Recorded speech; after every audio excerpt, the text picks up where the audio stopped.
हो गए हैं और जिस तरीके से हमारी महिलाओं के साथ, हमारे बच्चियों के साथ, हमारे दलितों के साथ, व्यापारी समाज के साथ जिस तरीके से कानून व्यवस्था की घटनाएं घट रही हैं, माने आप ये समझिए कि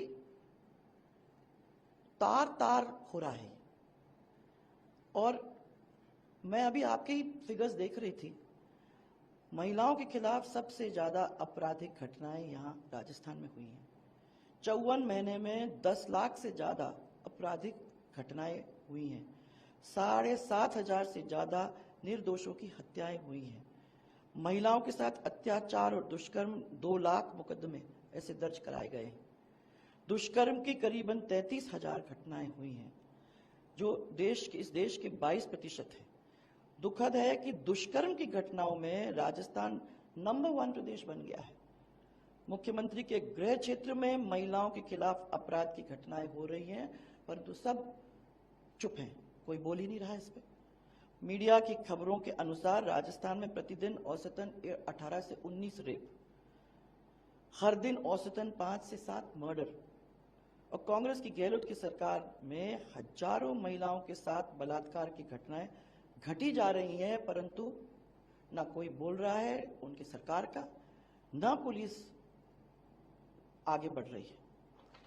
अभी आप अगर देखेंगे, जब ये सरकार आई उसके कुछ ही दिनों बाद थाना गाजी के रेप का कांड सबके सामने है। और मैंने उनने दुष्कर्म तो करा ही करा, परंतु उसके साथ उसका वीडियो करके उस वीडियो को वायरल करने का जो काम किया, जो इतना घिनौना काम था।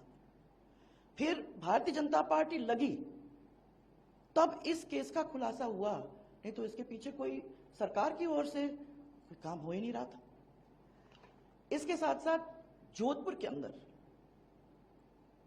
आप देखिए, इससे घिनौना और क्या हो सकता है। एक छोटी सी बच्ची को अपनी मां, उसकी मां नहला रही थी, तो उसने उस खून देखा, खून देख के उसको जरा चिंता हुई, उसने बच्ची को अलग ले जाकर उस बच्ची से पूछा, तब उसने नाम लेके बताया कि ये मेरे साथ हो रहा है, और मैंने ऑब्वियसली दुखी थी। तब रिपोर्ट हुई। आदमी माने बच्चियों को नहीं छोड़ रहे हैं इस प्रदेश के अंदर, और हमारी सरकार बच्चियों को सुरक्षित नहीं रख सकते। हमारी जब स्कूल जाती हुई बच्चियां हैं, जो माँ बाप उन बच्चियों को स्कूल भेजते हैं, वो डरते हैं कि हमारी बच्ची सेफली जाएगी, वापस सेफली आएगी कि नहीं, चिंतित रहते हैं जब तक वो वापस स्कूल से नहीं आती। आज ये परिस्थिति ऐसे प्रदेश में, जिस प्रदेश के अंदर महिलाओं की इज्जत सर आंखों पे रखी जाती थी, ऐसी स्थिति आज हमारे राजस्थान प्रदेश के अंदर। ये अकेले ही नहीं है, आप ये देख लीजिए कि मुख्यमंत्री के घर के 5 किलोमीटर दूर वैशाली नगर के अंदर 10 साल के बेटे के सामने एक महिला के साथ दुष्कर्म होता है, उसके बाद उसके ऊपर पेट्रोल डलाकर जलाया जाता है।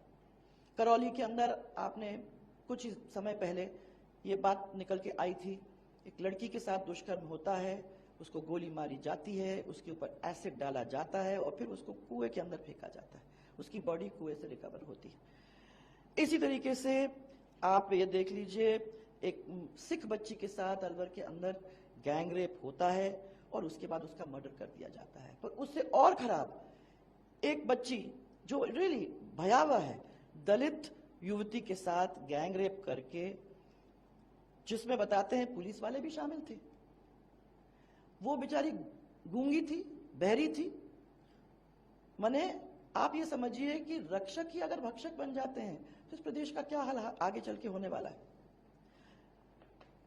दौसा में अपहरण का केस, मैं तो कुछ ही आप लोगों को गिना रही हूं। दौसा में अपहरण करने का एक विरोध जब उसने किया मां बाप ने, तो पिता को कुचल डाला और मां के ऊपर हमला करके उसको घायल कर दिया, उसके बाद उसका अपहरण कर दिया।